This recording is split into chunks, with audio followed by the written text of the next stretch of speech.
Vamos a tratar ahora algunos temas referidos a la vida social desde el punto de vista negativo de la patología y también desde el punto de vista positivo del perfeccionamiento.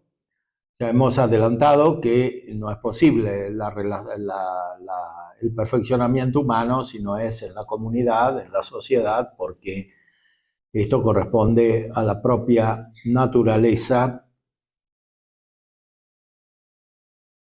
Aristóteles, siguiendo las enseñanzas de Platón, había elaborado un pensamiento muy orgánico acerca de la vida social. Efectivamente es autor de un famoso libro sobre la política, 3 libros de la política. Se preocupó del gobierno del Estado, de la vida social, pero muy especialmente conecta la moral personal con la moral social, a tal punto que para él el desarrollo personal moral, que es el propiamente humano, es al mismo tiempo político.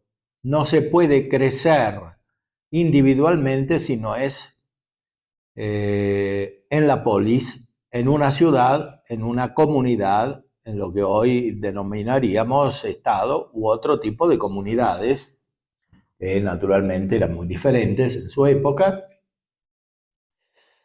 El hombre necesita una constitución en su vida que no sea meramente individual. Esto es un problema en nuestra época. Ya hemos visto que hay una mentalidad extendida que podríamos denominar vulgar, que es individualista, que atiende solamente al interés personal.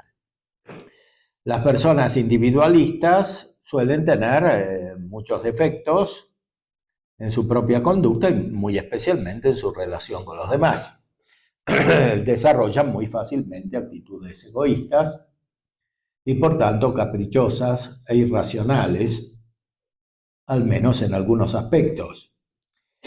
Es propio de una persona noble, hablando metafóricamente, nosotros no tenemos nobles, ni hace mucho que los nobles tienen una importancia real en la vida social, pero analógicamente hablamos de nobleza en el sentido de una actitud humana referida al bien de toda la comunidad, que es el bien principal, que Aristóteles ya denominaba bien común. Entonces, la persona plenamente desarrollada en el orden humano no se preocupa solamente por el bien individual, sino que se preocupa por el bien común. Ahora, hay un bien común estrictamente natural, humano, de la sociedad humana, que es el que se busca en el desarrollo ético, el desarrollo moral, que necesariamente es desarrollo psicológico, porque no existe uno sin el otro. Es lo propio de lo que estudia la psicología, el desarrollo humano en cuanto humano. Entonces, hay un perfeccionamiento que tiene la persona que no puede darse sino en relación con el bien común. Y cuanto más perfección, más relación con el bien común, ya en el orden natural. La moral es al mismo tiempo política, o sea, consideración de la persona y de su operación en el conjunto de la sociedad. Ahora, hay también otro tipo de bien superior, que es el bien común de aquellos que tienen la fe, que tienen la caridad, que tienen la gracia. Y este es un bien común sobrenatural. Es el bien común de la Iglesia. En este orden social sucede lo mismo que analizábamos respecto de el bien particular. No puede existir el bien total humano sin la gracia de Dios. en el orden personal. De la misma manera, no puede existir el bien común humano en las distintas comunidades o sociedades humanas sin el bien común sobrenatural, que es el que se realiza en la Iglesia. Por eso, si la comunidad humana requiere virtudes sociales, que ya son todas las mismas virtudes cardinales, morales, pero especialmente referidas al aspecto de relación con los demás, tanto más hace falta esto en el orden sobrenatural. Por eso, como ya recordamos, la caridad es la principal de las virtudes, porque es la que conecta todo. No solo conecta a la persona con Dios, conecta a la persona con las otras personas y conecta a la persona con la comunidad, que no es lo mismo que una suma de personas. Para esto tenemos que superar algunos condicionamientos de la cultura moderna y contemporánea, según los cuales la sociedad es más bien el resultado de un conjunto de individuos. Atendíamos a lo que dice Hegel. Para Hegel, la astucia de la razón usa en función de un bien común el mal de las personas y resulta, por un proceso que en el fondo es irracional, porque supone la contradicción, el bien del mal, o que es lo que a veces se piensa en el orden puramente económico, ¿no? Que personas malas y egoístas producen un mercado perfecto. Bueno, algo semejante se concibe en la vida moral y Hegel lo aplica incluso al desarrollo intelectual, a lo más profundo de la vida de la humanidad. O sea, hay como una razón común, un espíritu absoluto que se desarrolla astutamente usando las debilidades de cada uno y las contradicciones que hay entre los individuos. Bueno, esto claramente no puede ser así, porque no corresponde a la naturaleza humana. La naturaleza humana, después de la prudencia, requiere la justicia, que es una virtud que está en la voluntad. Y es la principal de las virtudes morales. Después de la prudencia, que es racional, intelectual, viene la justicia, que rectifica la voluntad, o sea, busca el bien. ¿Qué es lo justo? Lo justo es el derecho. El derecho es el objeto de la justicia y consiste en la acción justa, o sea, en la acción medida, proporcionada a los demás. Si alguien paga una cantidad, tiene derecho a recibir un objeto equivalente a la cantidad que pagó. Es justo que reciba el objeto, es su derecho, es el derecho. Y no recibirlo es injusto, no es el derecho. De esta manera se constituyen las relaciones humanas sobre la base de la justicia, que es la virtud principal. La justicia radica en un aspecto inmaterial, metafísico de la persona, que es su voluntad espiritual. No es simplemente un juego de fuerzas. Muchos psicólogos modernos, de la misma manera que piensan que el yo es una especie de resultado de interacción de fuerzas en un determinado ambiente, piensan también que no existe una justicia perfecta. Freud dice que sobre todo no existen las mujeres, que no tienen sentido de la justicia, porque no evolucionan racionalmente tanto como los varones por razones biológicas. Bueno, eso es lo que dice Freud en su escrito sobre la femineidad. Por supuesto que Freud no tiene razón porque es materialista y no considera lo propiamente humano, que es el orden espiritual, la voluntad y por tanto la justicia que está en la voluntad. Ahora, como ya dijimos, la justicia no puede ser perfecta sin la gracia. De la misma manera, todo el desarrollo, que es muy amplio, de la justicia en la vida social, en los diferentes aspectos de la vida social, no puede realizarse perfectamente sin la gracia de Dios. Y por eso, históricamente, las sociedades que han sido efectivamente más desarrolladas desde el punto de vista humano, no digo económico, porque eso es solo una parte, un aspecto muy parcial, que muchas veces implica un subdesarrollo moral, las sociedades que han sido verdaderamente desarrolladas en la historia, lo han sido porque han recibido su forma última de la caridad y de la fe en la Iglesia. Nuestros países, nuestro desarrollo cultural depende de esto, de esta historia, que es muy larga, muy fecunda, muy profunda y que todavía no terminó. Y que nosotros somos encargados de seguir desarrollando, mirando al bien común. No somos responsables solamente de nuestra persona o a lo sumo de las personas que tenemos al lado.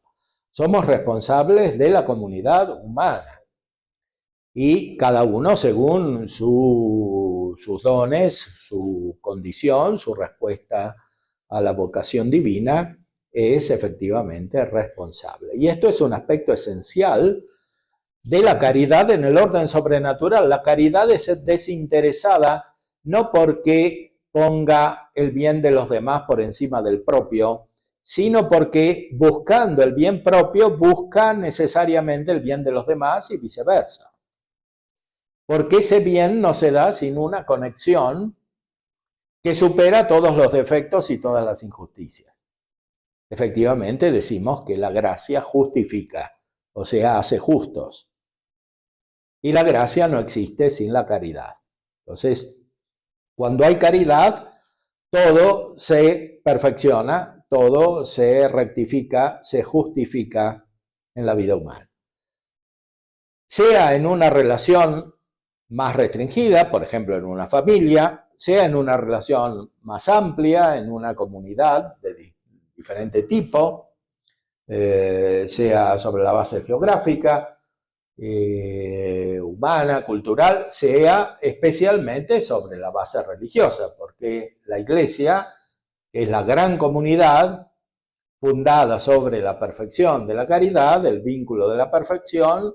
La Iglesia une a todas las personas, pero a su vez tiene diferentes comunidades, porque la gracia no anula la naturaleza, sino que la perfecciona. Y está en la naturaleza que tengamos diferentes comunidades, empezando por la familia. Entonces, en la Iglesia, por la caridad, junto con todas las otras virtudes que la caridad informa, se perfecciona la vida social. Y esto es esencial para el perfeccionamiento de la persona. Por eso, en una visión católica de la psicología, hay que superar la visión del psicólogo como un profesional liberal.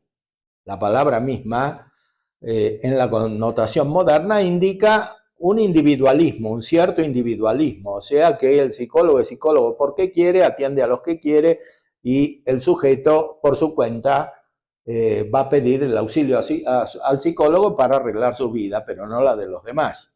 Bueno, esa es la visión de la profesión liberal. Alguien le paga a un abogado, el abogado lo defiende, sea cual fuere la causa que tiene que defender, y lo mismo el médico u otras profesiones. Pero normalmente en la mentalidad contemporánea no se atiende el bien común, que es lo propio de las almas humanamente desarrolladas y sobre todo divinamente perfeccionadas por la caridad.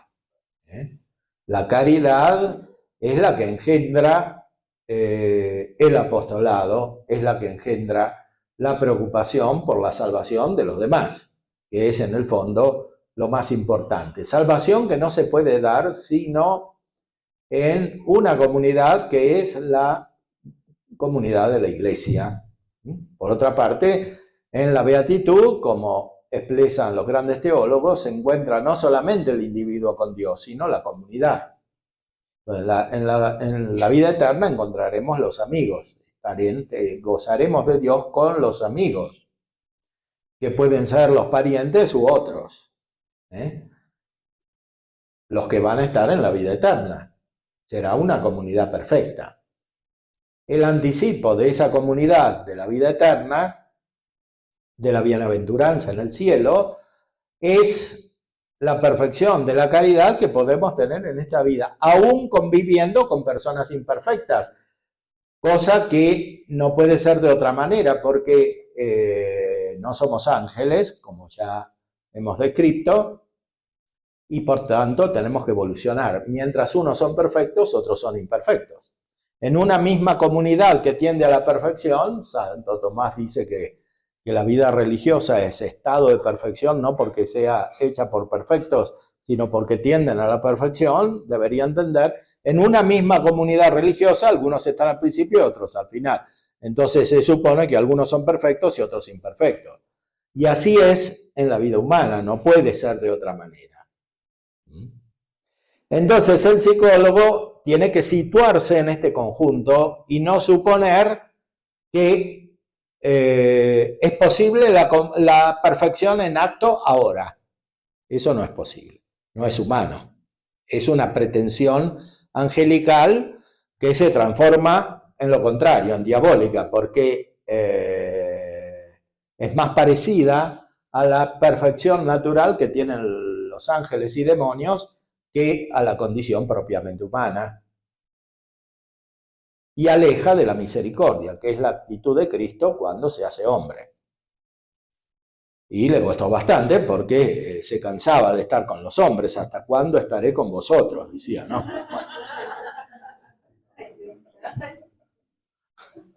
Bueno, eso es propio de la caridad, que convivan los perfectos con los imperfectos.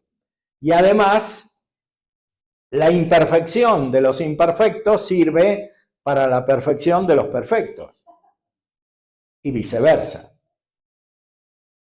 La perfección de los perfectos sirve para el perfeccionamiento de los imperfectos.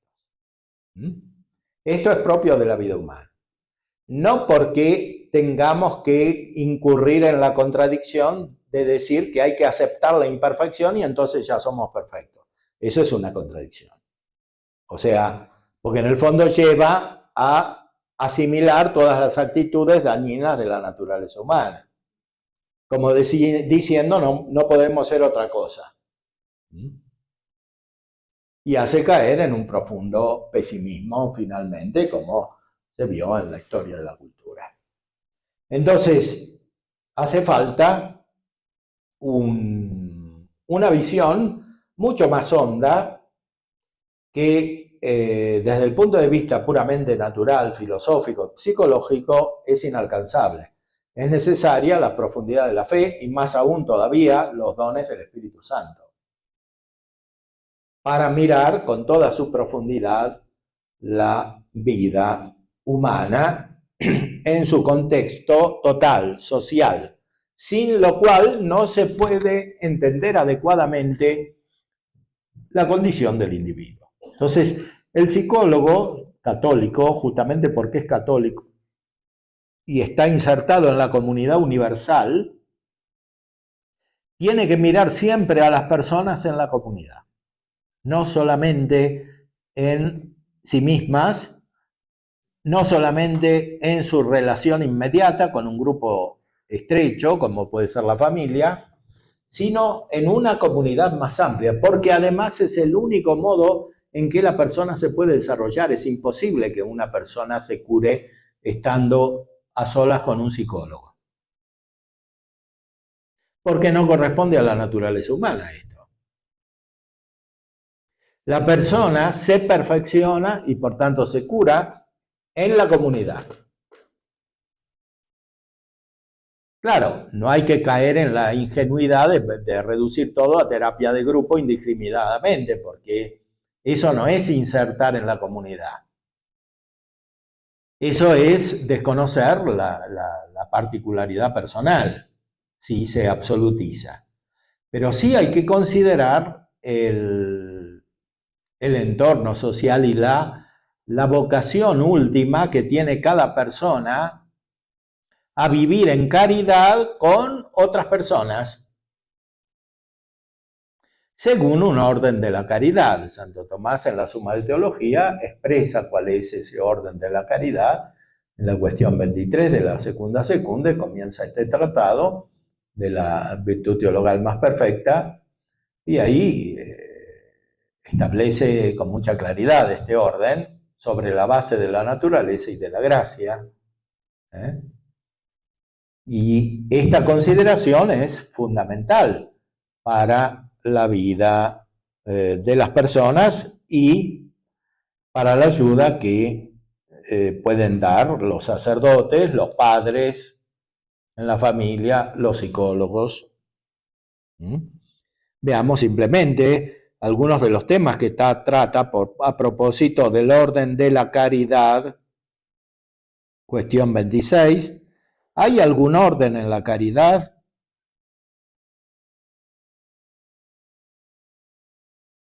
El amor de caridad tiende hacia Dios como principio de la bienaventuranza, en cuya comunicación se funda la amistad de caridad.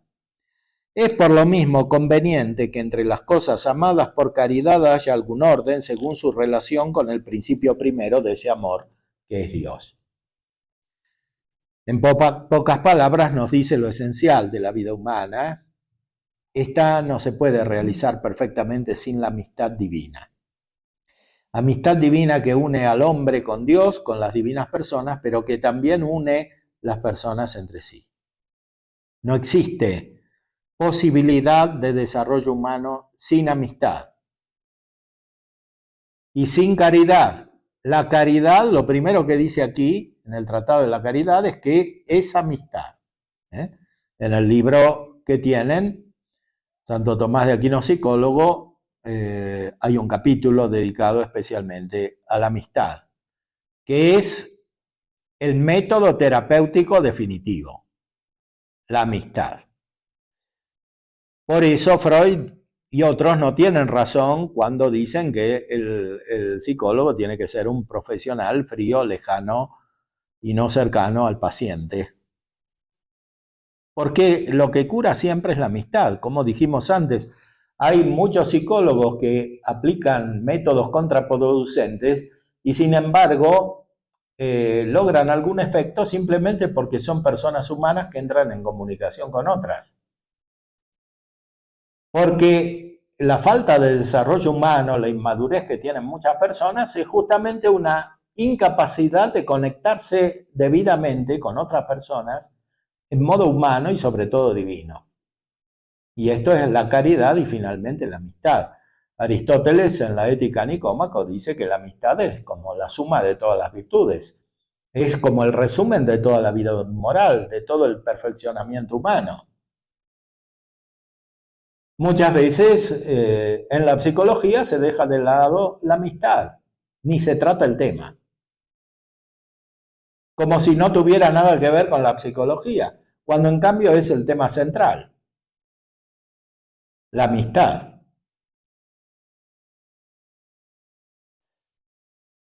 Sabemos, sin embargo, que en la relación humana la amistad es muchas veces imperfecta, insatisfactoria, que hay traiciones a la amistad, que hay personas que son amigas y después incurren en la astucia, en el engaño, empezando por los que están casados. El matrimonio es amistad, ya lo decía Aristóteles, ¿no?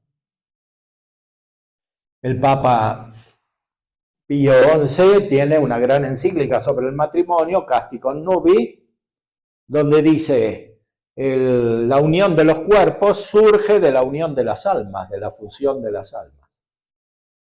Eso es amistad. O sea, en el orden natural es la amistad más perfecta, que está elevada por el sacramento, porque se da una amistad que se perfecciona por la caridad y por la gracia.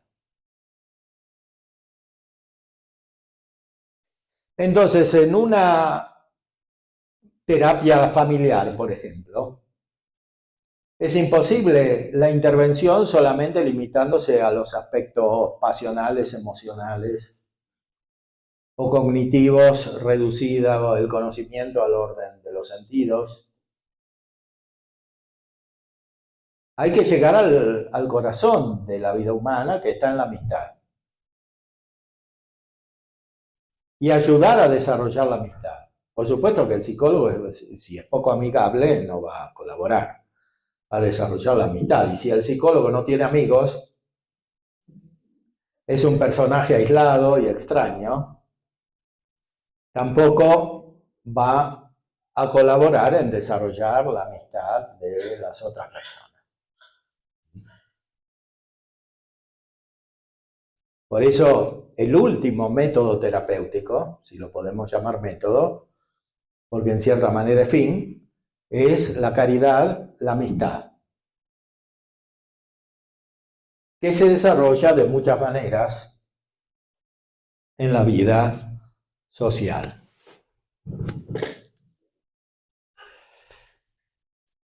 Respecto del orden de la caridad, que es fundamental para la amistad ordenada, justamente, es claro que hay que amar más a Dios que al prójimo. La caridad es la misma, la que tenemos respecto de Dios, que respecto del prójimo, porque comunicamos el inicio de la bienaventuranza eterna, o sea, del conocimiento perfecto de Dios que solamente Él tiene, pero que nos comunica. O sea, los que están en conexión con Dios según este conocimiento y los que no están son profundamente diferentes desde el punto de vista psicológico. Si se los trata de la misma manera, se comete un profundo error. No se puede aplicar el mismo método a personas tan diferentes como las que están en comunicación con Dios porque inician a tener la vida del cielo, de la bienaventuranza, y las que no están en comunicación con Dios porque tienen el corazón opuesto a Dios. Tienen la aversión a Dios y la conversión a las criaturas, como decía San Agustín. Que es un símbolo de una actitud espiritual muy profunda, no es algo puntual simplemente de algún pecado particular. Es una orientación fundamental de la vida, que viene del Espíritu Santo últimamente, que conecta la persona humana con las personas divinas, con la misma conexión con la cual están conectadas entre sí en Dios, el Padre con el Hijo, en el Espíritu Santo. Las personas que no tienen la caridad, que no tienen la comunicación de la bienaventuranza, ven la vida de un modo muy diferente. Y tanto más diferente cuanto más crecen en profundidad, aunque sea negativa.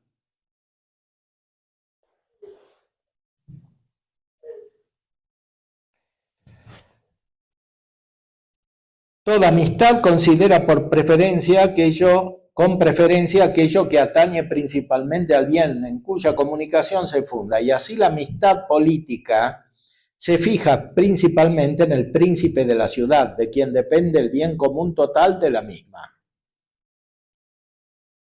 Por eso los ciudadanos le deben también, sobre todo, fidelidad y obediencia. Aquí tenemos virtudes fundamentales que constituyen la vida social, la vida moral, la vida política, fidelidad y obediencia.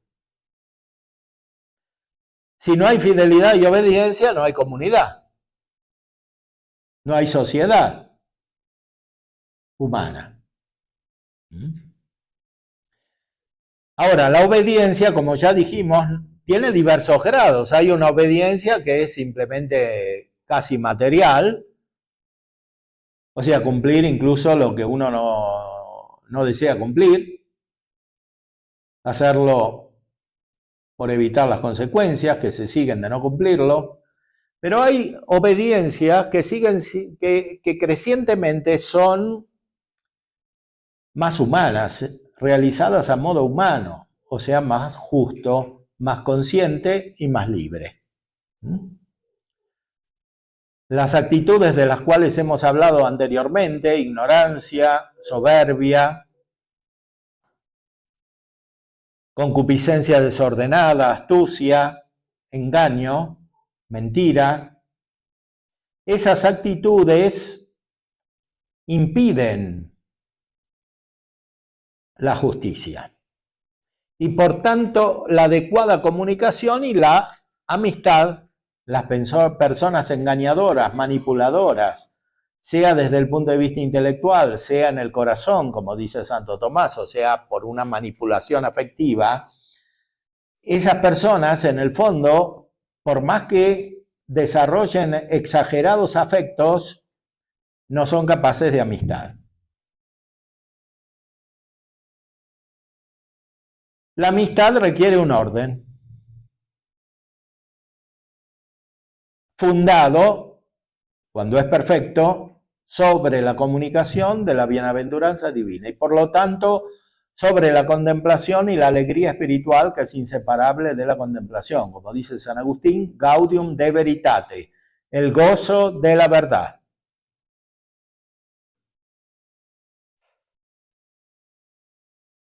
Las personas pueden tener muchas represiones, pero la peor que tienen es la del gozo espiritual, que viene de la contemplación de la verdad.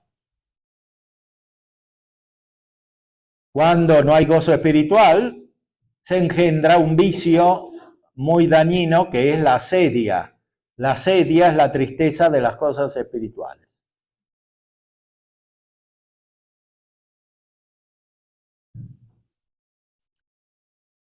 Esta asedia finalmente destruye la amistad con Dios y también la amistad con las otras personas. Porque lo que uno busca cuando está con los amigos es gozar con los amigos.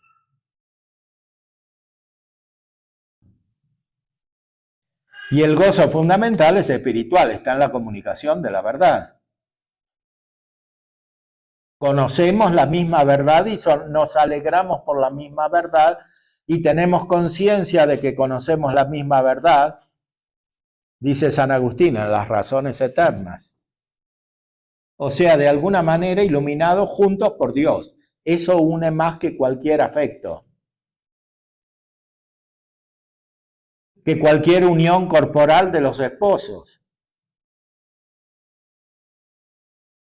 que cualquier convivencia, que cualquier proyecto común, práctico.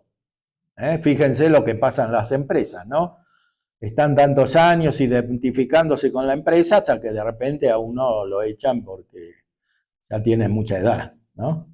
Entonces se acabó toda la amistad, toda la familiaridad, toda.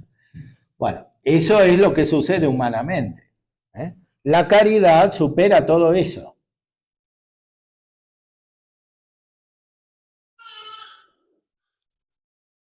Se da una comunicación que es insuperable, que tiene una profundidad insuperable, porque las personas se encuentran en Dios, o sea, con la luz de Dios ven lo mismo.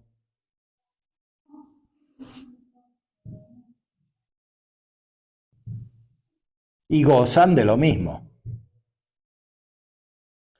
Después quedan aspectos secundarios, después hay que hacer ajustes al nivel afectivo, al nivel práctico, etcétera, pero lo principal está ahí.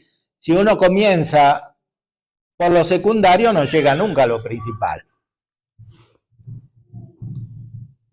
Si uno empieza solamente tocando los aspectos afectivos, ciertas perturbaciones cognitivas al nivel elemental, de conductas elementales, claro, deja de lado el aspecto fundamental, que en cambio habría que tratar en toda guía de las personas.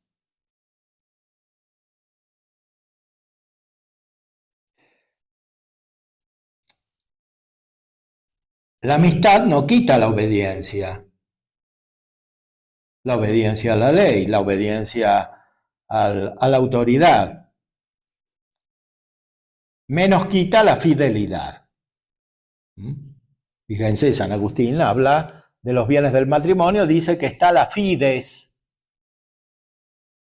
Fides tiene la misma raíz que fe. Fidelidad tiene que ver con fe. O sea, hay como una seguridad, una confianza, una solidez en el vínculo.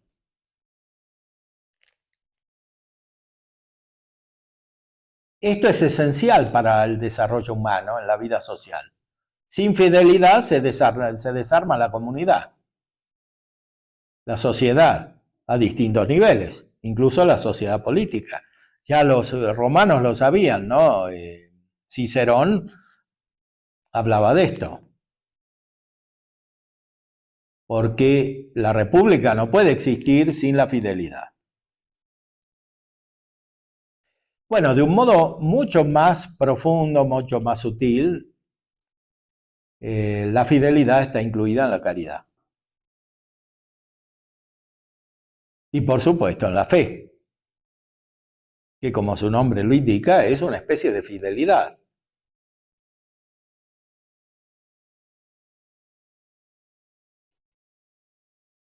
Pues la amistad de la caridad se cimienta en la comunicación de la bienaventuranza que esencialmente radica en Dios como primer principio y de él se deriva a todos los seres capaces de poseerla. Por eso Dios debe ser amado con caridad de manera peculiar y en sumo grado, dado que es amado como causa de la bienaventuranza. El prójimo, en cambio, como copartícipe nuestro en esa bienaventuranza. Entonces está claro que primero viene el amor a Dios y después el amor al prójimo. Prójimo cercano o prójimo lejano. Personas particulares o la comunidad como tal. Siempre viene primero el amor a Dios. Y sin esto no hay ordenamiento posible de la vida humana. ¿Debe el hombre amar en caridad más a Dios que a sí mismo? Sí. Dice San Agustín, si a ti te debes amar no por ti, sino por aquel en que está el fin rectísimo de tu amor, que no se duela ningún hombre, si a él lo amas también por Dios.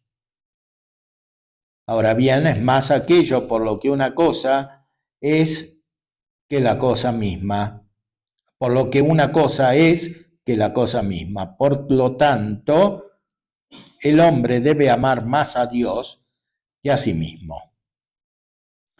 Es decir, todo el amor de todo el universo se dirige hacia Dios, que es el bien común de todo el universo, en el cual está el hombre, que se ama a sí mismo como una parte, como una substancia personal en ese universo, en ese conjunto, que no puede existir sin el amor de Dios. Ya Aristóteles decía que Dios atrae todas las cosas por amor. En su libro principal, La Metafísica, todo el universo se mueve por el amor de Dios. Pero aquí hay un amor especial, que es el amor de la bienaventuranza divina, de la cual no son capaces todos los entes del universo.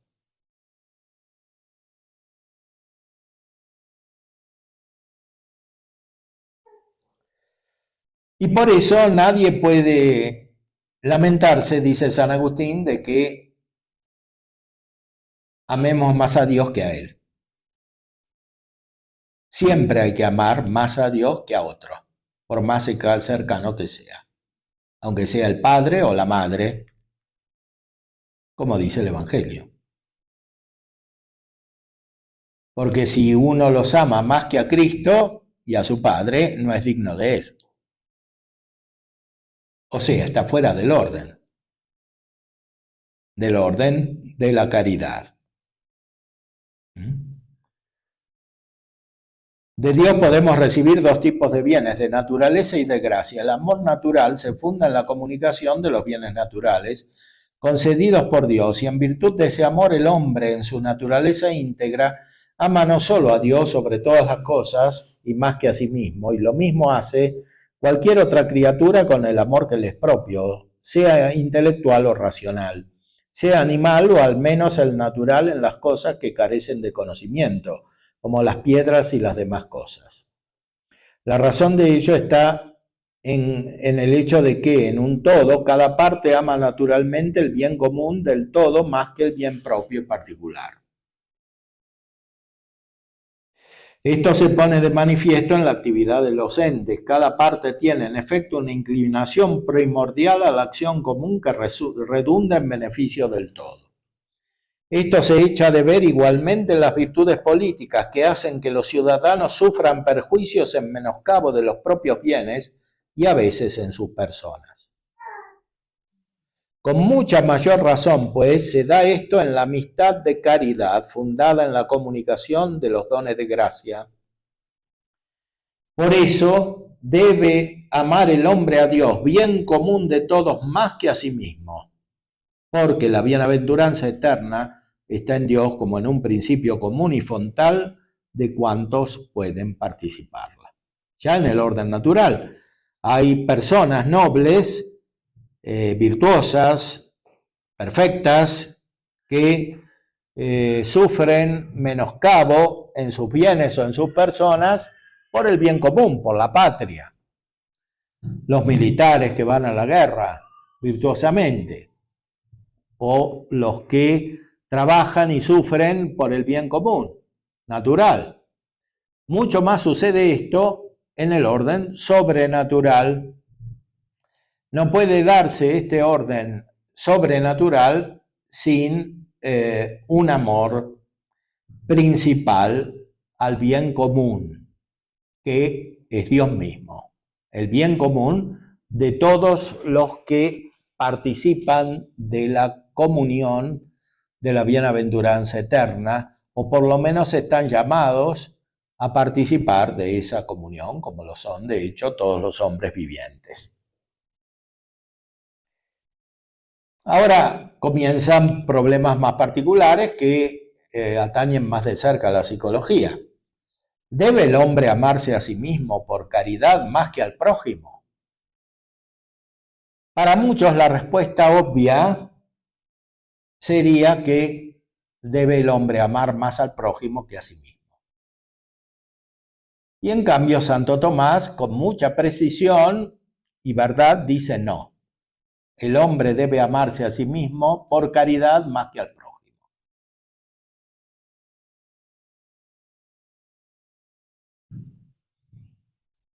En el Levítico y en Mateo 22 leemos, amarás al prójimo como a ti mismo. Esto parece dar a entender que el amor del hombre a sí mismo es como el modelo del amor que debe tener a otro. Ahora bien, el modelo siempre es superior a la copia.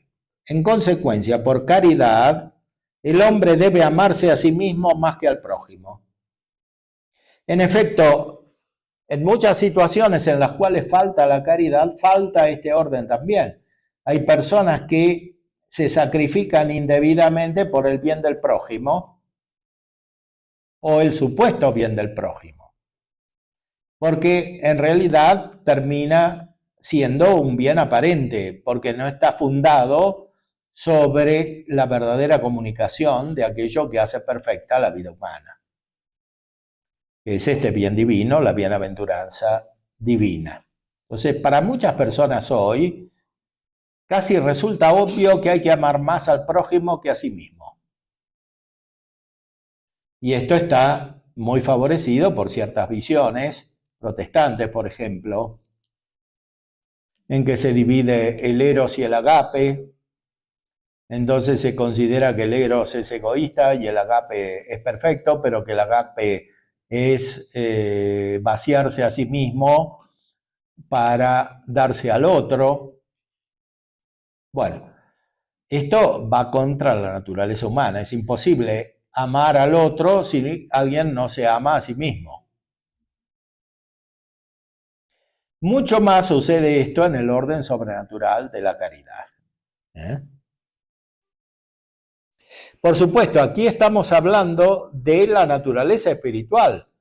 Santo Tomás explica, claro, muchas veces hay que sufrir un un deterioro natural por el bien espiritual del prójimo, porque el bien espiritual del prójimo es superior al bien material propio, ¿no? Alguien en una familia puede trabajar mucho por sus hijos o por sus padres e incluso sufrir algunos daños o peligros, pero este amor será ordenado si se busca el bien espiritual de esa persona y no simplemente el bien material.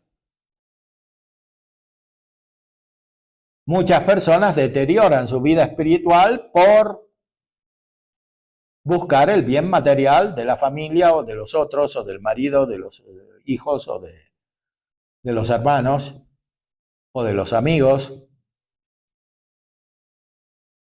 Y esto es desordenado. Veamos cómo lo explica Santo Tomás. En el hombre hay dos elementos, su naturaleza espiritual y su naturaleza corporal. Se dice que se ama a sí mismo el hombre cuando se ama según su naturaleza espiritual, como ha quedado ya expuesto. Bajo este aspecto, después de Dios, debe amarse el hombre más a sí mismo que a otro cualquiera. Esto está claro por el motivo mismo de amar. Efectivamente, como hemos expuesto, Dios es amado como principio del bien sobre el que se funda el amor de caridad. El hombre, en cambio, se ama a sí mismo en caridad por ser partícipe de ese bien. El prójimo, empero, es amado como asociado a esa participación. Pero esa asociación se torna motivo de amor en cuanto implica cierta unión en orden a Dios. Por consiguiente, así como la unidad es superior a la unión, el hecho de participar del bien divino el hombre es superior al hecho de que alguien esté asociado a esa participación. En consecuencia, el hombre debe amarse a sí mismo en caridad más que al prójimo. La confirmación de ello es el hecho de que el hombre no debe incurrir en el mal del pecado, que contraría a la participación de la bienaventuranza eterna, por librar al prójimo de un pecado. O sea, uno no puede hacer un apostolado de tal manera desordenado que pierda su vida espiritual para ayudar al prójimo, aunque sea ayudar al prójimo a librarse de los pecados. Mucho más sucede esto, como es muy corriente, cuando se trata no simplemente de librar al prójimo de los pecados, sino de su bien material o puramente humano. Nunca el amor de caridad puede producir un deterioro espiritual de quien tiene la caridad. Y esto es fundamental para orientar la vida, porque es un principio fundamental del discernimiento vocacional. En el libro encontraré un capítulo sobre la vocación. Modernamente hay una noción reductiva y psicologista de la vocación reducida a un estudio de la configuración subjetiva para ver qué actividades producirán mayor satisfacción al sujeto. Hay casi una reducción pasional de la vocación. Hay vocación a la cocina, vocación al arte, vocación al deporte, etcétera. Todo se llama vocación. Y esto es el exacto inverso del significado original de la palabra vocación, que es llamada. Pero ¿quién llama? No el sujeto que tiene la vocación. Es Dios el que llama. O sea, la vocación está en Dios, no en las personas. Y la vocación última es una sola, que es esta de la bienaventuranza, de la cual estamos hablando. Después, cada uno llega a la bienaventuranza por distintos caminos, según su modo de ser, es varón, es mujer, es joven, es adulto, es muy educado, es poco educado, tiene un ambiente favorable, un ambiente desfavorable, todo eso influye. Pero el criterio decisivo no es simplemente lo que a cada uno le gusta, porque además lo que le gusta cambia.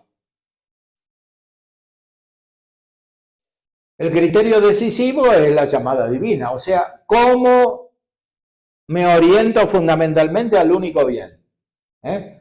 Cuando escribía Santo Tomás nadie hablaba de vocación en el sentido actual, ni siquiera para ir a la vida religiosa, ¿no? La palabra directamente no se usaba.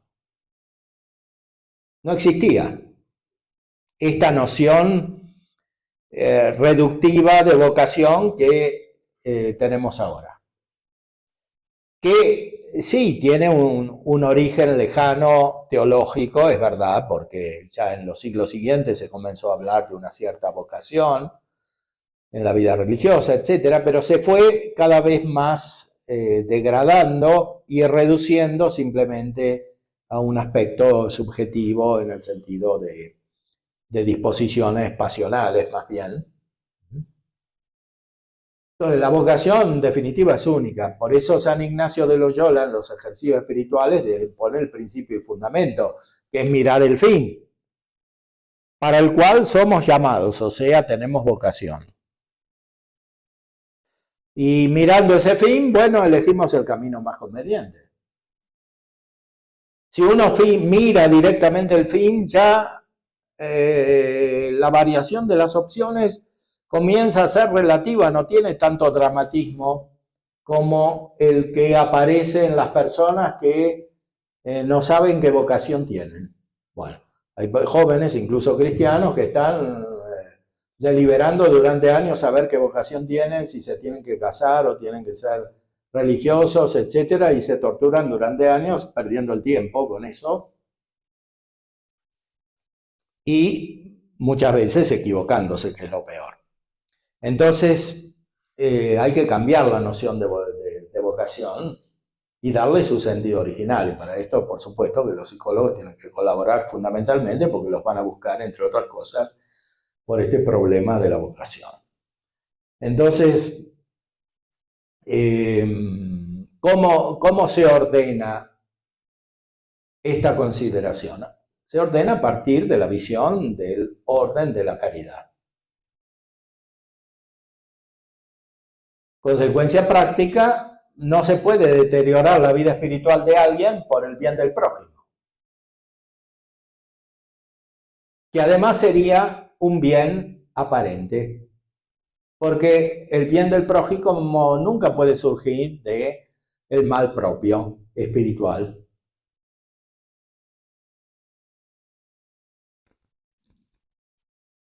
Por eso hay que dar lugar principal en cualquier situación en la cual uno esté, sea matrimonio, vida religiosa, vida apostólica, vida contemplativa, a la unión con Dios.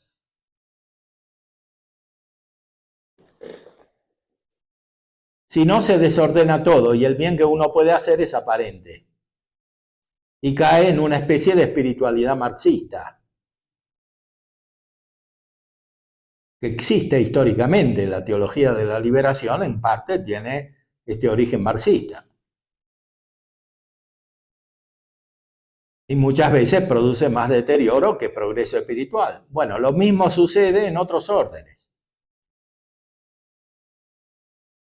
aunque no se teorice de manera teológica o filosófica.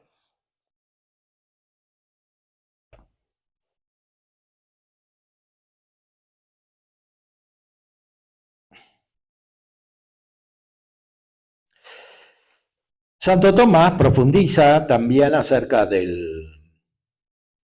este tema. El hombre debe sufrir por el amigo perjuicios corporales y haciendo eso se ama más a sí mismo según la parte espiritual, pues el obrar así revela perfección en la virtud, que es el bien del alma. Pero en el plano espiritual no debe el hombre incurrir en pecado para librar a otro de él, como hemos expuesto.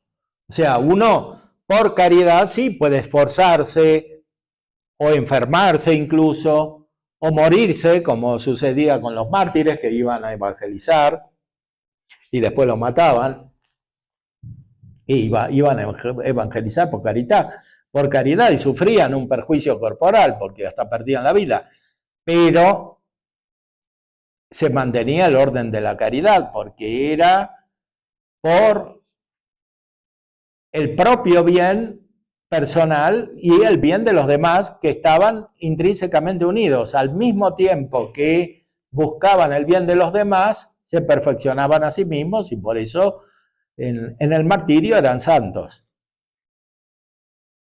por el mismo hecho del martirio, o sea, de morir por la fe en Cristo.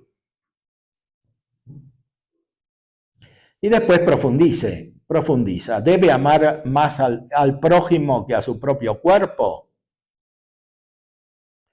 Se debe amar más con caridad lo que es más plenamente amable.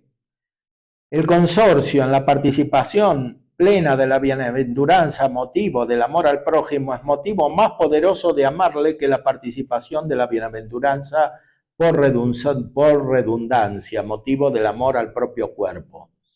Por eso lo que afecta a la salud del alma del prójimo debemos amarlo más que a nuestro propio cuerpo. Y después pone el orden de la caridad respecto de los prójimos, porque las personas son diferentes y están en situaciones diferentes.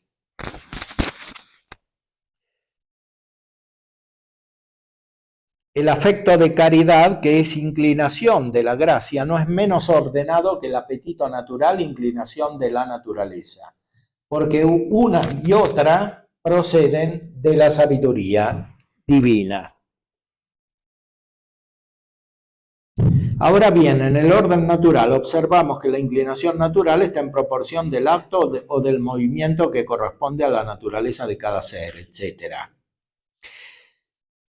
Es menester, por consiguiente, que la inclinación de la gracia, efecto de la caridad, esté también proporcionada a las cosas que hay que realizar fuera, hasta el punto de que tengamos afecto más intenso de caridad hacia quienes debamos ser más benéficos. Por eso hay que afirmar que incluso afectivamente es menester amar más a un prójimo que al otro. Y la razón es que siendo Dios el que ama y también el principio del amor, por necesidad, el afecto amoroso ha de ser mayor según la cercanía a uno de esos principios. Donde hay un principio se fija el orden en relación a ese principio. Por eso no podemos amar a todos igual. Hay un orden en la caridad y el orden principal depende de la cercanía respecto de Dios. O sea, debemos amar más a los que son más santos.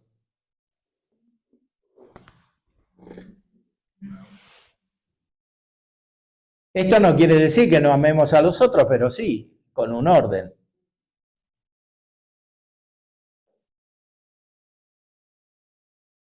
Después hay otros motivos que son naturales también, porque la gracia perfecciona la naturaleza, entonces también hay grados de cercanía natural, ¿no? ¿Debemos amar más a los que están más unidos a nosotros?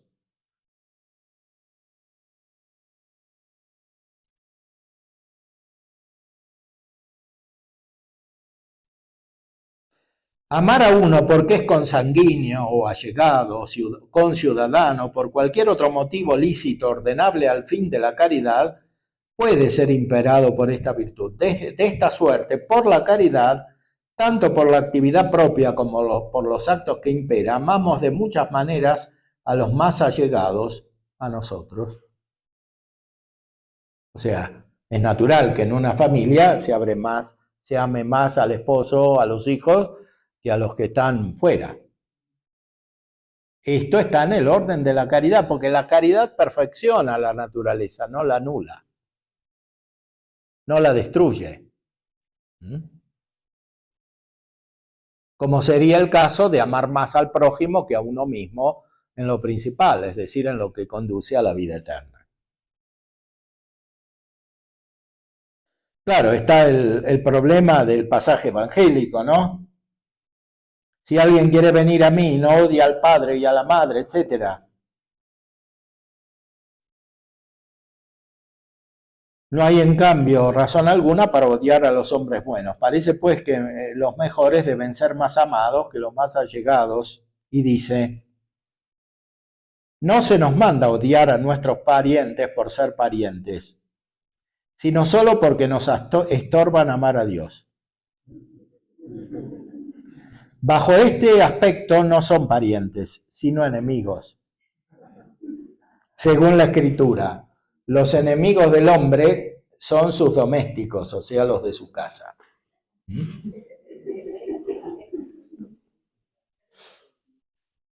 El orden de la caridad es muy profundo. Y para conocerlo hace falta tener una mirada teologal, una mirada divina, sobrenatural, espiritual, y hace falta también conocer la naturaleza humana profundamente, una recta antropología, una ciencia moral bien asentada, pero sobre todo hace falta la asistencia del Espíritu Santo, que el Espíritu Santo se una a nuestra mente para discernir este orden de la caridad, que es central en la vida humana y también, por tanto, central en la terapia, recordando siempre que el terapeuta último es Cristo, el médico divino.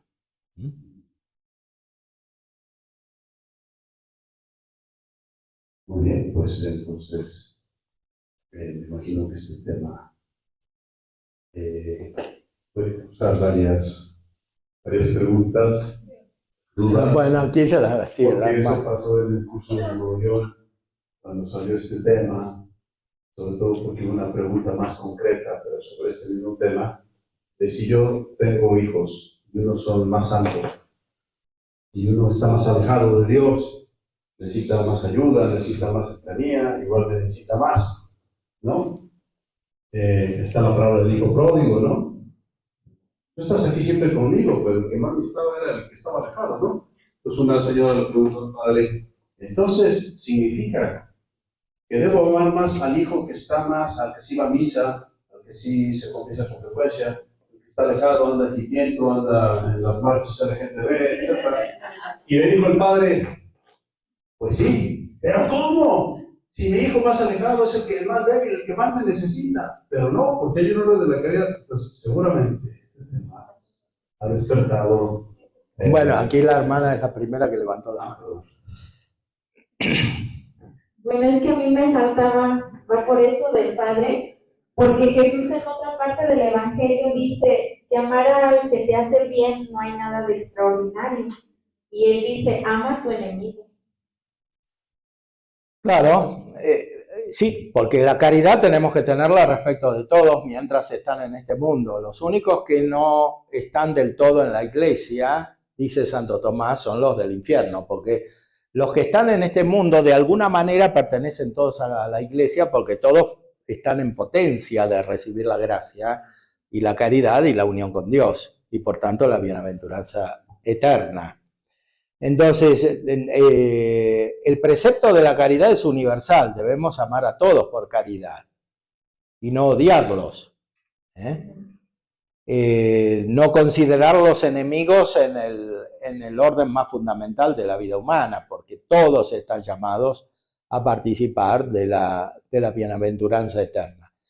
Pero así como en el conjunto de la iglesia hay un orden, porque algunos son más santos que otros, algunos ya son santos definitivamente, están en el cielo con los ángeles, y otros están en el purgatorio, y otros están en este mundo, y dentro de los que están en este mundo, algunos son verdaderamente santos, profundamente santos, desarrollados, unidos con Dios, otros están en camino, y otros tienen fe pero no tienen caridad porque la perdieron por el pecado mortal. Y otros ni siquiera tienen fe pero la pueden tener. Y dentro de estos algunos, dice Santo Tomás, la van a tener y otros no la van a tener. Entonces hay una profunda diversidad en el universo. Y especialmente en el universo humano, y especialmente en el universo humano con el cual se unió Cristo, como dice Gaudium et Spes, se unió con todo hombre, porque asumió la naturaleza humana en modo perfecto, O sea, en Cristo está la perfección de toda la naturaleza humana. Y Él es la cabeza de toda la naturaleza humana. Ahora, Cristo mismo estableció un orden. O sea, a los discípulos los llamó amigos y a los otros no. A los que tampoco. Porque Él dice, Padre, perdónalos porque no saben. Bueno, sí, claro. Ahí le pide al Padre la gracia, la caridad, para que ellos, también los que lo mataban, sean amigos. Pero no eran, en acto. Entonces, porque lo estaban matando. Entonces es evidente que hay un orden. Hay un orden natural y hay un orden sobrenatural que perfecciona. El sobrenatural de la caridad. Claro, y un orden sobrenatural de la caridad. Y es natural que amemos a los que participan más de nuestra propia vida, espiritual sobre todo. Que es lo que va prevaleciendo, porque las amistades humanas van cambiando y a veces van desapareciendo, pero las amistades divinas van aumentando y se van estableciendo. Por eso la comunidad de la Iglesia en el fondo es una gran comunidad de amigos, de toda la Iglesia Católica, 1.400 millones de amigos, pero tendríamos que incluir a todos los otros, llegar a 7.000 millones, que son todos los hombres que hay en el mundo, o 8.000, no sé cuántos hay ahora. Porque la mayoría ni siquiera creen en Cristo. Y bueno, el otro punto era que me saltó fue cuando está hablando del orden de la caridad, y entonces me venía, pues porque acompaño sacerdotes consagrados, seminaristas, y decía que sutil es el hilo para hacer un desorden del orden de la caridad. Por ejemplo, que me ha tocado muchos consagrados o sacerdotes que se olvidan de sí mismos por el celo apostólico, que luego cae en un activismo y en donde entra ya lo que usted decía, el desorden de la vida espiritual, ¿no? Y a veces, bueno, una vez a mí me saltó y ahora me ha ayudado en que luego les digo, Jesús te dijo, ama a tu prójimo y olvídate de ti mismo, y me dicen los padres o los religiosos, no, así no dijo. Entonces, ¿cómo? Y ya me dicen, ¿no? Ama a tu prójimo como a ti mismo. Y digo, ¿y luego? ¿No? Y también como psicólogos corremos mucho ese riesgo, ¿no?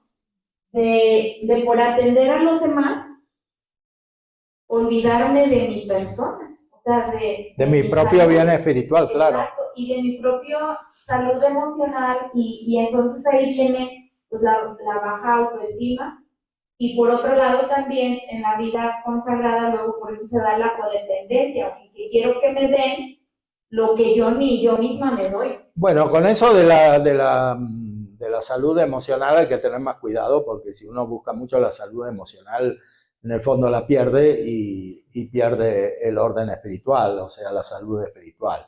Hay que ir directamente al orden espiritual, porque para vivir espiritualmente hay que sufrir muchas pasiones, y la pasión de Cristo es una pasión por excelencia. Entonces uno no se siente bien cuando participa de la pasión de Cristo, porque es una pasión. Entonces no se puede evitar todo sufrimiento, porque entonces se pierde la caridad. Para convivir con los demás con caridad hay que soportar muchos sufrimientos, ofensas, injurias, descuidos, olvidos, desconsideraciones, etcétera. De otra manera no se puede crecer, y menos se puede hacer ningún apostolado. Imagínense, si estuviésemos esperando las circunstancias perfectas para hacer apostolado, no podríamos hacer nada, porque no se dan. Justamente por eso hace falta el apostolado. Entonces, hay que mirar este orden de la caridad con una perspectiva muy profunda desde el punto de vista de la gracia y de la naturaleza, o sea, de la teología y de la filosofía, de la antropología.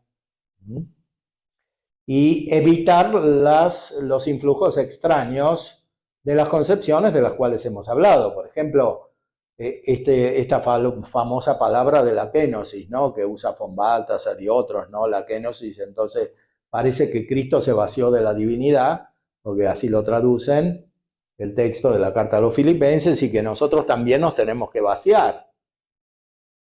Es una metáfora que parece indicar que por el bien de los demás tenemos que despojarnos de nuestro propio bien, pero eso no corresponde ni a la naturaleza ni menos a la gracia.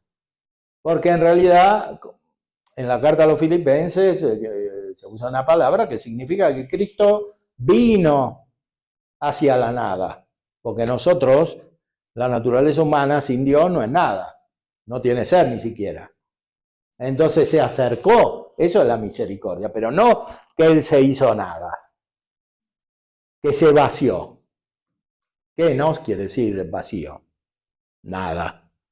Bueno, nosotros tampoco tenemos que vaciarnos, tenemos que llenarnos de Dios. Y cualquier actividad que hagamos, natural y sobrenatural, tiene que conducir al mismo fin, que es esta perfección espiritual con la cual vamos efectivamente a procurar el bien, la perfección de los demás, porque si nos vaciamos no vamos a hacer nada. Nos vaciamos y se acabó, no podemos hacer más nada. Si me permite, padre, hay muchos términos clichés de la psicología moderna, entre ellos la autoestima. Sí. No se entiende bien.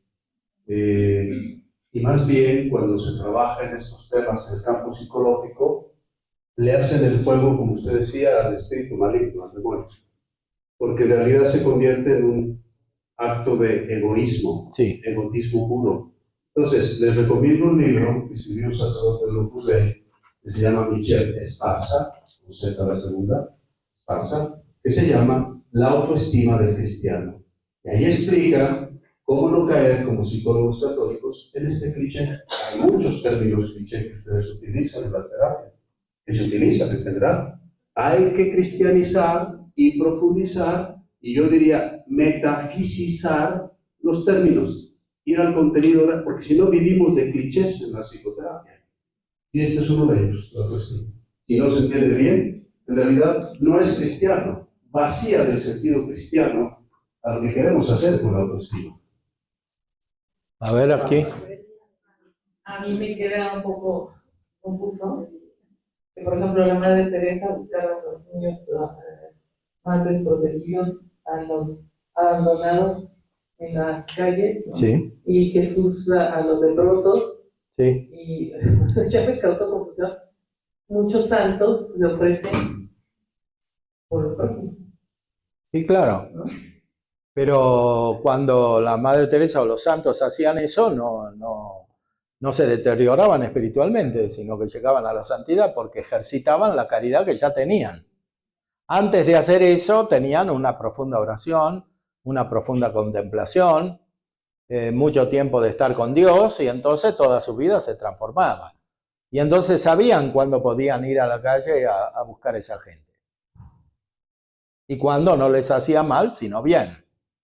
A ellos mismos y a las personas a las cuales ayudaban. Hoy, lamentablemente, en el tema de la pobreza hay mucha equivocación porque se la considera solamente desde el punto de vista material, como que hay que sacar a los demás de la pobreza. Entonces parece algo contradictorio con el Evangelio, porque el Evangelio dice que hay que ser pobre, entonces ¿cómo puede ser? O sea que por un lado hay que seguir el consejo de la pobreza que está en el Evangelio, que es general para todos, después se realiza de maneras particulares, pero por otro lado tenemos que considerar que lo principal es sacar a la gente de la pobreza. Bueno, hay que distinguir qué significa pobreza, porque hay pobreza material y hay pobreza espiritual. Por supuesto que absolutamente tenemos que sacar a la gente de la pobreza espiritual, y la pobreza espiritual como tal es mala. Si se entiende pobreza espiritual como ausencia o privación de los bienes espirituales. Pero la pobreza material, que en sí misma es mala, porque es mejor tener cosas que no tenerlas, porque sirven las cosas. Sin embargo, puede, si es buscada en el orden de la caridad, ser ocasión de bienes espirituales, de un enriquecimiento espiritual, porque es un instrumento para desapegarse de muchas otras cosas, porque el problema principal no es no tener dinero en el banco, sino muchos otros apegos que hay a personas, a honores, a cargos, todo lo que leíamos en las desviaciones del espíritu producidas por el espíritu diabólico en el padre Scaramelli. Entonces, eso es mucho más difícil que eventualmente no tener una casa propia o no tener... Es un desapego espiritual de todo lo que no es Dios. Eso es la verdadera pobreza,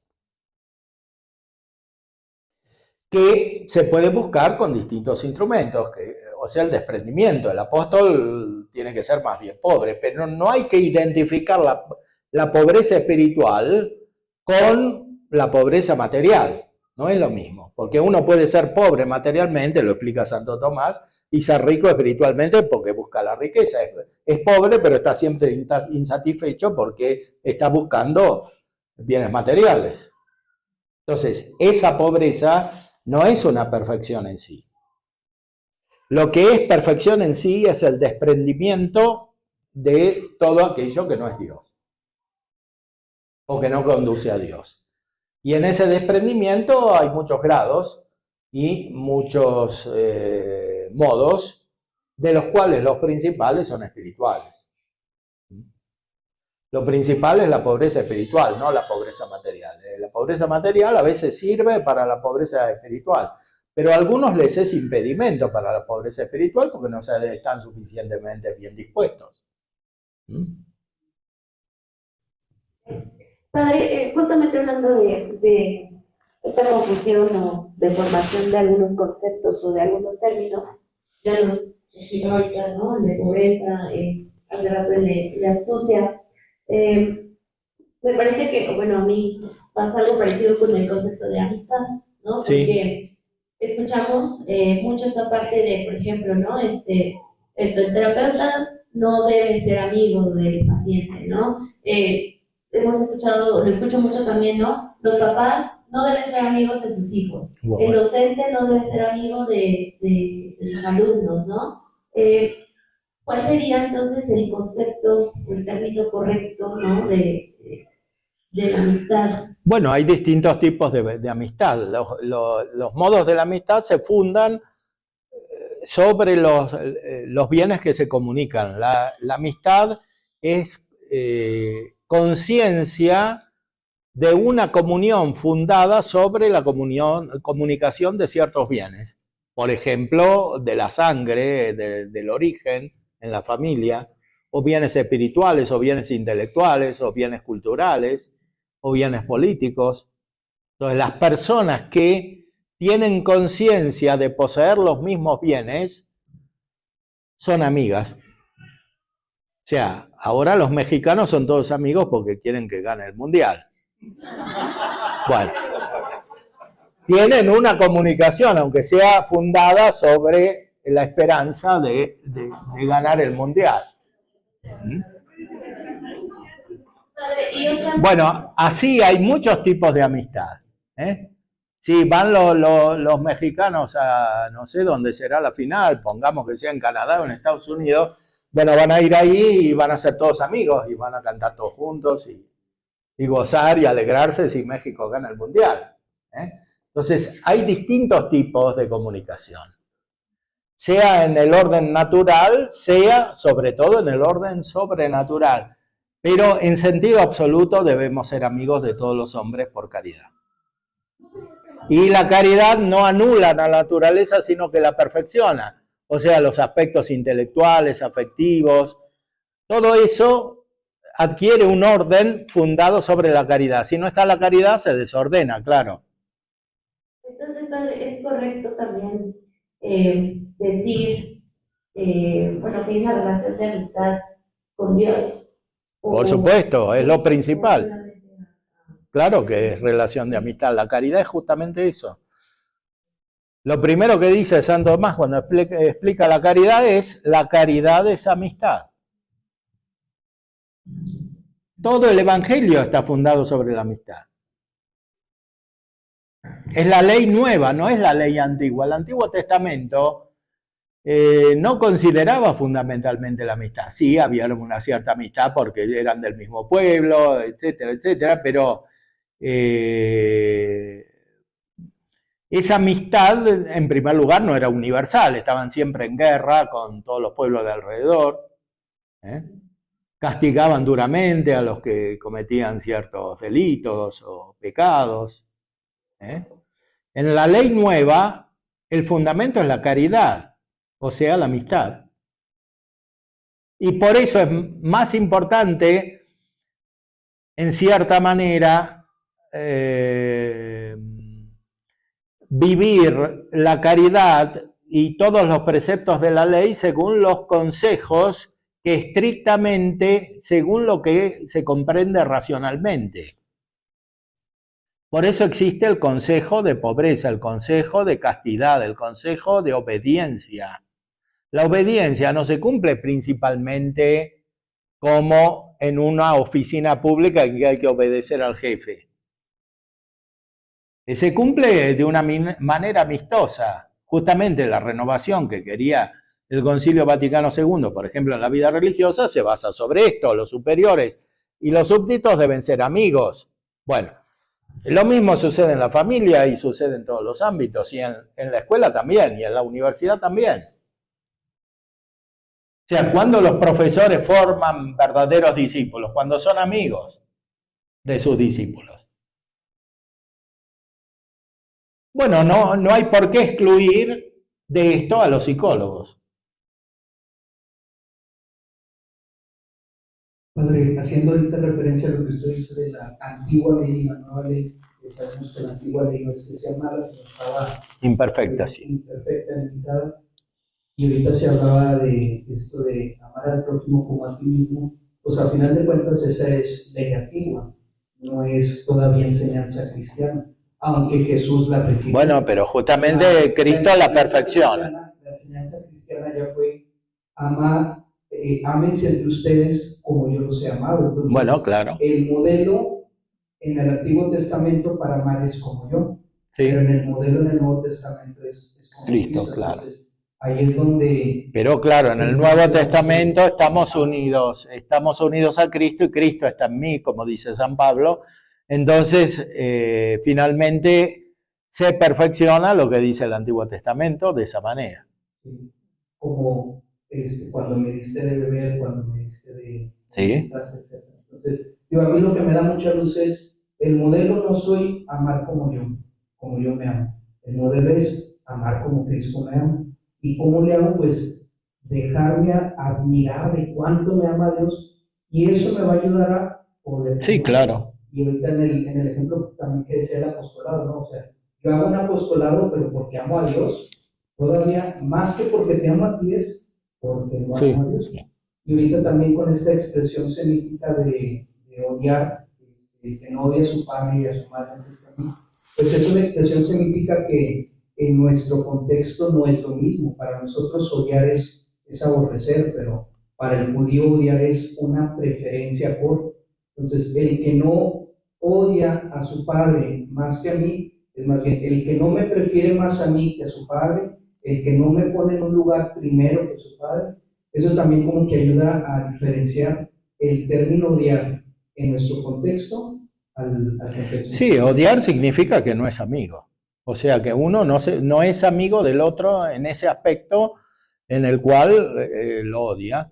O sea, porque es lo opuesto del amor. Hay una pasión del amor y una pasión del odio que son opuestas entre sí. O sea, amor es un movimiento que une con lo amado o con la persona amada, y el odio es lo contrario, ¿no? Uno odia la enfermedad. No hay que tomarlo siempre en el sentido del pecado, porque el odio no es una pasión natural, no siempre es un pecado. O sea, tenemos que huir y no unirnos de lo que nos hace mal. En ese sentido hay que entender el término odio. Y en el Evangelio siempre tenemos que amar el bien de los demás, incluso de este padre y madre que odiamos, o sea, el bien espiritual. Ahí lo que se está diciendo es que no tenemos que seguirlos o unirnos a ellos en cuanto impiden el bien espiritual. No, lo que pasa es que, por eso digo, en el contexto judío, odiar no es lo mismo que para nosotros. Para el judío odiar es preferir menos. Claro. Entonces, si no odias a tu padre más que a mí, no es más, ya en una traducción ya más entendida, es si no me prefieres más a mí que a tu padre, que claro que tu padre tienes que amar, pero a mí me tienes que preferir. El detalle está en que estamos queriendo equiparar el sanar en hebreo, odiar, al odiar en español de nuestro contexto. Aunque yo añadiría algo más, dando soporte a lo que dice el padre, no solo es un preferir.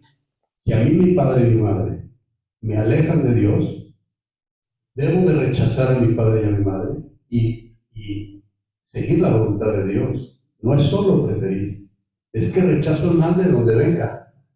Si viene de mi padre, me alejo de ese mal. Si viene de mi madre, me alejo. Si viene de mi hermano, me alejo, aunque sea mi hermano de sangre, aunque sea mi esposa, aunque sea mi esposo. Si me está llevando a perder mi fe, ¿no? Está ahí el privilegio de Cristo, etc. Sí, está en la Biblia. O sea, Dios es primero, incluso de un compromiso de por vida, ¿no? Y que es sacramental. Porque primero está Dios en mi fe, a poner en riesgo mi fe y mi santidad, el matrimonio. Es algo más que solo preferir, me parece.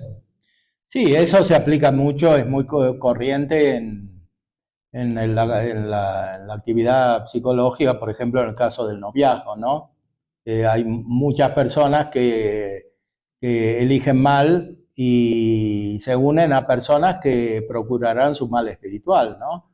Con la esperanza ilusoria de convertirlos. Por ejemplo, hay una chica cristiana que encuentra un ateo, pero se pone junto con el ateo, pero dice, no, bueno, pero va a estar conmigo y se va a convertir. Bueno, esas situaciones producen un mal espiritual que hay que evitar. Entonces, en ese sentido se aplica lo que dice el Evangelio, porque hay un escándalo ahí, hay un alejamiento, hay un deterioro de la vida espiritual que se produce por esa relación. En ese caso es muy evidente porque es muy íntima la relación, pero hay muchos otros casos en los cuales se da esto en el ámbito laboral, en el ámbito educativo, en el ámbito social en general. Las posibilidades son muchas en la vida humana. Entonces, siempre el único modo de resolver este intrincado laberinto es poner la mirada fija en el fin. Como dice San Ignacio, el principio y fundamento de toda la vida espiritual y de todo el ordenamiento de la vida espiritual que incluye todos los aspectos humanos y naturales. A veces podemos pensar que somos selectivos, porque a lo mejor dices, me quiero ser amigo del que está cerca de Jesús o me lleva cerca de Jesús. Lo que entiendo es, supongamos que un hijo se aleja, tiene 2 hijos, uno se aleja, fornicación, adulterio, homosexualidad, lo que sea, pero que es voluntad de esta persona alejarse de Dios. Como papá creo que tengo la obligación primero de decir la verdad. Y ya, si él decide alejarse, lo que entiendo es yo amar a Jesús más que a mi hijo o a mi hija. Tener esa relación de confianza en Jesús, interceder por mi hija, unirme como familia con mi otra hija que a lo mejor está más cerca de Jesús, interceder, amarnos, tener esta amistad. Y entonces, sea la otra hija, por medio de la gracia de Dios, Y si ella quiere y tiene esa disposición, podrá salir de esa situación. Entonces no quiere decir que no estoy amando a mi hija que está alejada, sino No. que el orden Claro. es, o sea, reconocer a Dios primero que todo. Bueno, Y es que eso no. es dar caridad. Claro, nosotros imitamos a Dios, pero el primero que elige es Dios. Elige a unos y a otros no. Uno será tomado y el otro será, dos mujeres se estarán moliendo ahí y una será tomada y la otra será quitada, ¿no? Y los dos que están trabajando en el campo también. Entonces, es Dios el primero que elige. ¿Por qué nos eligió a nosotros para ser cristianos y tener la amistad divina y a tantos millones en el mundo, miles de millones, no los eligió? Pero eso no Y lo mismo, entre los cristianos hay muchos grados de santidad, como lo hay entre los ángeles. ¿Por qué la eligió la Virgen María para ser más santa que todos los ángeles y que todos los santos? Eso está en la libre voluntad divina, porque somos amigos de Dios, pero Dios es el autor de todos los bienes, aunque quiera ser amigo nuestro. Entonces nosotros no podemos imponerle el orden a Dios, ni tampoco podemos dejar de imitar a Dios, porque en el fondo lo que hacemos cuando seguimos en el orden de la caridad es percibir el orden que está en la mente divina. Pero eso no quita que busquemos la misericordia. No, al contrario, Dios nos amó cuando éramos pecadores o enemigos, como dice San Pablo. Por eso debemos amar a los enemigos. Exacto, pero cuando eres muy amigo de Dios, muy amigo de tu comunidad que te lleva a Dios, y de esa manera poder seguir, como decía Dinora, a los santos en la misericordia. Para Claro, buscar ser amigos de aquellos que no son nuestros amigos. La misericordia significa tener corazón mísero, o sea, compadecerse del mal de otro. Para eso hay que primero reconocerlo. Entonces, si alguien es enemigo nuestro y nosotros estamos bien ordenados, es porque tiene un mal. Y por eso tenemos caridad respecto de este para eliminar el mal por el cual es enemigo. Y ahí entra primero el respeto a la libertad de la hija y del caso. Tú amarás, le das testimonio con tu hija que está cerca de Dios, rezarás por ella, intercederás por ella, pero a fin de cuentas es ella, pero si ya es adulta, ella tiene que tomar una decisión ante la gracia. La gracia no se impone, es como el amor, se ofrece, y se toma o se deja, como se deja a la que está muriendo y a otra se la lleva. Entonces, otra pregunta. Tengo dos preguntas. Una es en cuestión de la parte vocacional, las pruebas psicológicas que se utilizan en los seminarios y para consagrados.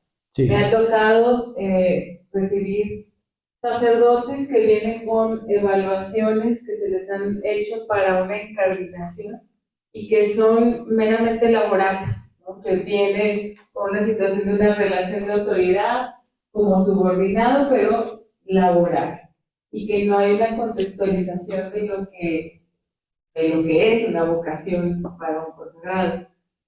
Mi pregunta es, ¿se podría o sería válido hacer una estadística o hacer, por ejemplo, contextualizar algunos instrumentos para poder utilizarlos dentro de esos? Porque al final del día se solicitan, se piden, el gobierno pide que hagamos algunas intervenciones así, pero las pruebas psicológicas que tenemos no están adaptadas o contextualizadas para este grupo, ¿no? Para esta sociedad, sobre todo estoy hablando de vida consagrada. Entonces, ¿sería válido que pudiéramos hacer un estudio, una investigación para tener nuestros propios, no nuestros datos, porque sería como el gobierno? Bueno, pero ahí habría que hacer más una evaluación jurídica que psicológica, porque si el sacerdote puede confesar, puede celebrar misa en otra diócesis, ¿por qué no lo va a poder hacer en una tercera? Eso no es más bien una cuestión canónica que psicológica. No, si uno es sacerdote en un lugar, tiene que poder serlo en el otro, ¿no? De hecho, el derecho canónico dice que si uno tiene facultades para confesar en una diócesis, la tienen todas las otras del mundo, salvo que se la quiten por algún motivo. Pero la tienen todo el mundo, porque se supone que para eso se recibió el sacramento del orden. Es universal, no está limitado a un territorio, a una situación laboral. Más bien es una evaluación. Ahora que el gobierno lo exija porque no tiene conocimiento de teología, bueno, se puede entender. Pero en sí mismo no tiene sentido propiamente psicológico. Sí. Y mi segunda pregunta es sobre, ahorita también habló vocación. Hoy en día se utiliza, bueno, digo hoy en día porque apenas lo he escuchado así, la vocación a la soltería, ¿no? Y entonces a mí me hace ruido, ¿no? En tanto que una persona pues puede vivir una vocación matrimonial, puede vivir una vocación consagrada al Señor, Sí. en donde al tener un voto privado o público, pero al final del día, es un compromiso, ¿no? Que sales de ti. Entonces, tener una vocación a la soltería donde no tengo ningún tipo de voto, ¿no? Pero simplemente soy muy apostólico, ¿también sería válido? Bueno, ahí hay que hacer muchas distinciones. Normalmente, en este caso, se confunde el concepto teológico de vocación con el concepto psicológico y a su vez con la vulgarización de la palabra vocación, porque uno tiene vocación para cualquier cosa ahora, ¿no? Para YouTube, para ser, ¿no? Ser youtuber, influencer o lo que sea. Entonces, aquí hay que hacer un análisis teológico profundo. Una cosa es ser sacerdote y otra cosa es ser consagrado o ser religioso. Para ser sacerdote hace falta ser consagrado, pero no es suficiente tener cualidades o condiciones para ser consagrado, sino que hacen falta otras. Por ejemplo, tener una cabeza suficiente como para estudiar filosofía y metafísica, que no todos pueden. Porque uno que no estudia filosofía, por lo menos en el ordenamiento actual de la Iglesia, no puede ser sacerdote, tiene que estudiar 3 años de filosofía, por lo menos, y otros 4 o 5 de teología. Si no le da la cabeza para esto, aunque sea inculpable, la situación hoy no puede ser sacerdote. En la Edad Media tal vez sí, o en los primeros siglos, pero hoy no puede ser sacerdote. Entonces no se puede decir que esta persona que tiene dificultades de aprendizaje tiene vocación para ser sacerdote. Porque sería reducir la vocación a un mero deseo subjetivo, que no corresponde a la realidad. Ahora, cuando se trata de la consagración es distinto, porque los consejos evangélicos son para todos, no solo para algunos. De hecho, en la Suma Teológica, al final de la segunda parte, cuando habla Santo Tomás de los estados de vida, se pregunta si para entrar en la vida religiosa, que es la vida monástica, según la tradición patrística, todavía no había la diversidad que hay ahora, si para entrar en la vida religiosa hace falta mucha deliberación y pedir consejo a muchas personas. Hoy habría que pedirle a los psicólogos, ¿no? Y dice que no. No hay que pensarlo mucho. Y si hay que pensar algo, no se refiere directamente a la consagración, sino a las circunstancias de la consagración. Por ejemplo, claro, uno no va a entrar en un convento decadente desde el punto de vista moral e intelectual o teológico. Es imprudente. Entonces, para eso sí es mejor consultar a alguno, pero no para la consagración en sí. Y menos consultar a cualquier psicólogo.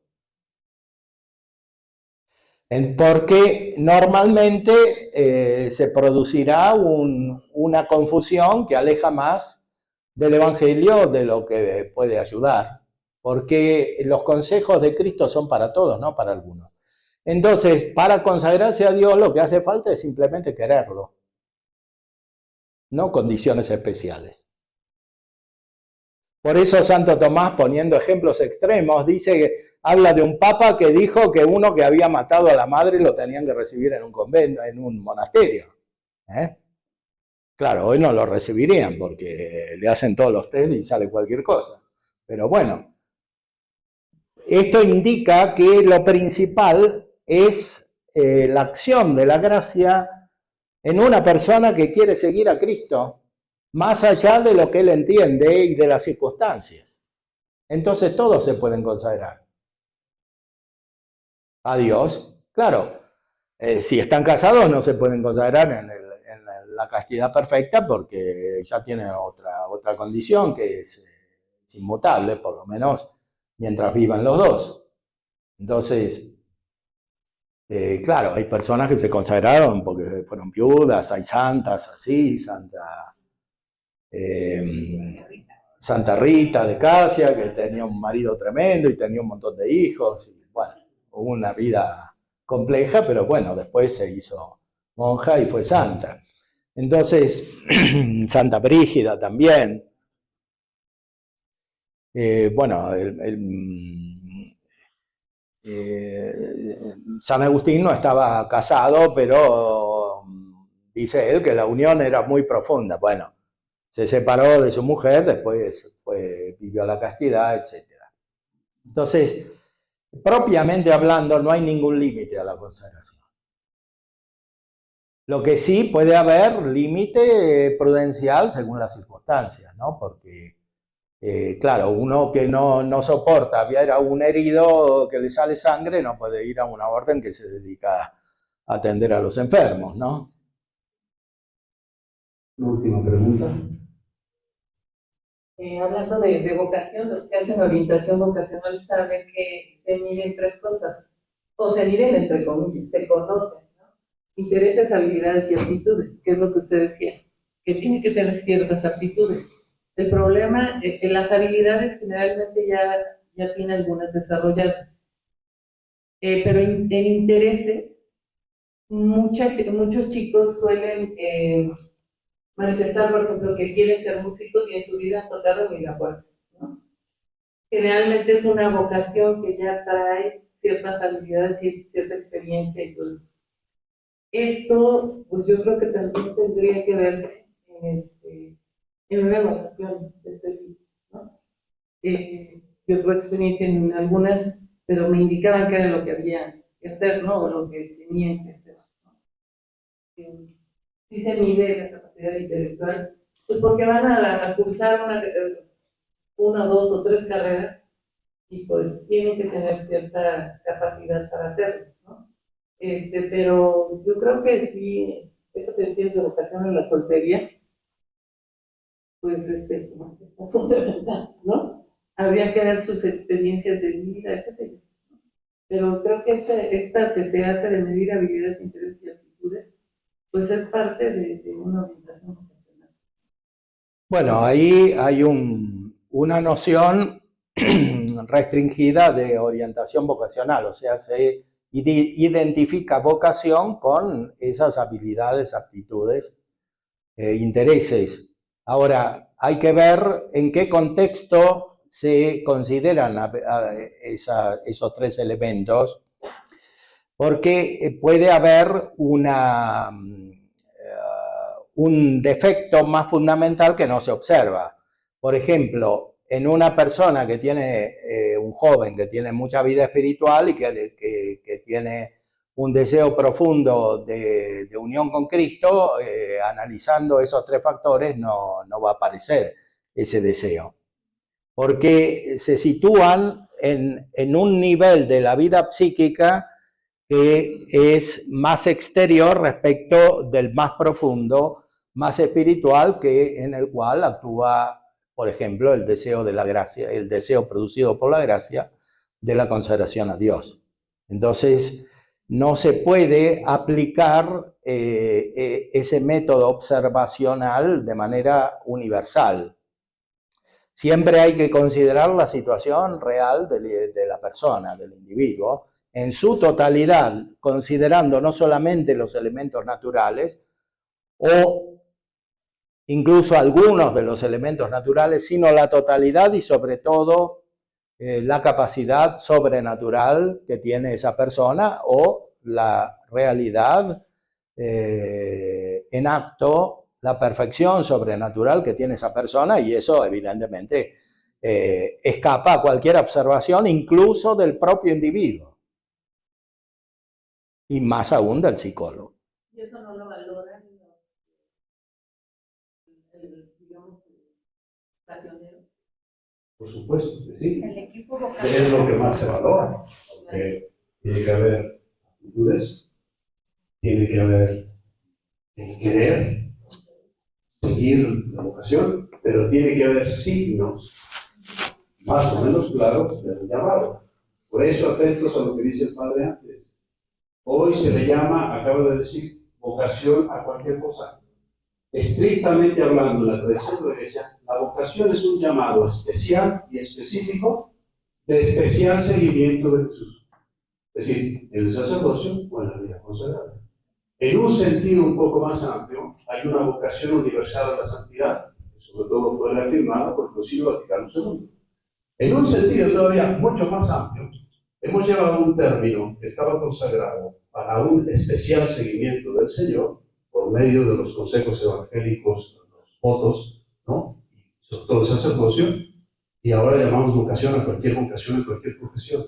Pero estrictamente hablando de la tradición de la Iglesia, dice el Padre que la vocación está reservada a la vocación específica, a la vida consagrada, sea en el sacerdocio o a la vida laica consagrada. Por supuesto, pero aquí nada más yo estaba aclarando, que quizás no pusimos atención, que el Padre ha dicho que el término vocación como tal en la Iglesia tradicionalmente ha sido consagrado a eso que estoy diciendo. Después, la Iglesia abrió un poco el término cuando dijo, pero en realidad hay una vocación universal a la santidad. No solo los sacerdotes por estar consagrados por sus promesas con los universales, o por votos, cuando son religiosos, por las mujeres consagradas, o las vírgenes consagradas, o hermanos como el hermano Javier, religioso, por votos o promesas, están llamados a la santidad. Todos estamos llamados a la santidad. Hay un llamado a ser santos a todos. Pero la vocación, estrictamente hablando de la Iglesia por tradición, se reserva a esta vocación específica del sacerdocio, en la vida consagrada, de los monjes, monjas, la vida consagrada, como hermano, ¿no? Y después ahora hemos utilizado el término de llamado en cuanto a lo que dice el Padre, en estos elementos más exteriores que indican que la persona es apta y además tiene inclinación hacia eso, y sería un buen arquitecto o un ingeniero o un en sentido amplio, se alarga el sentido de vocación. Solo digo, yo no digo que está bien o está mal, pero el princeps analogatum del término es la vocación específica a un seguimiento específico de especial radicalidad en el camino de Cristo, en los conceptos evangélicos y en el sacerdocio por orden, por sacramento.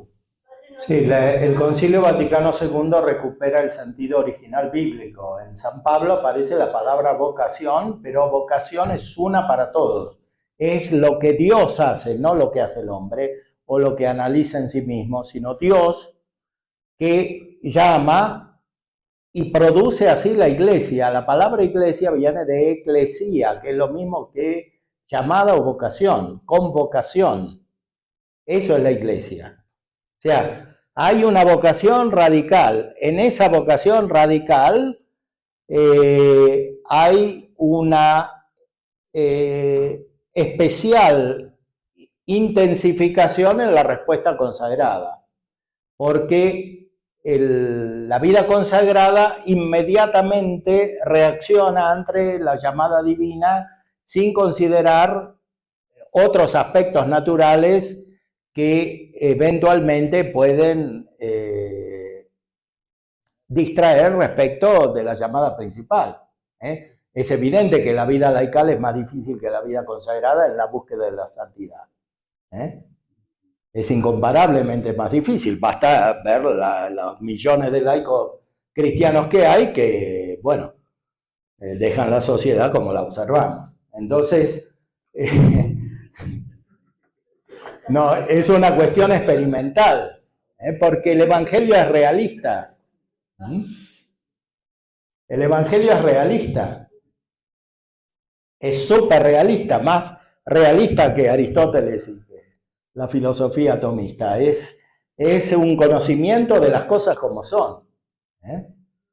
Entonces, Cristo, cuando nos da los consejos evangélicos, los da para todos porque sabe que todos lo necesitamos. Después cada uno va respondiendo como puede, según las circunstancias que tiene. Pero en el corazón, la llamada a la consagración, sobre todo en los jóvenes, que no han determinado su vida, es para todos. Y antes de ver si va a ser médico, ingeniero o abogado, tiene que ver si va a ser consagrado. Ese es el orden legítimo. Y eso no depende de aptitudes.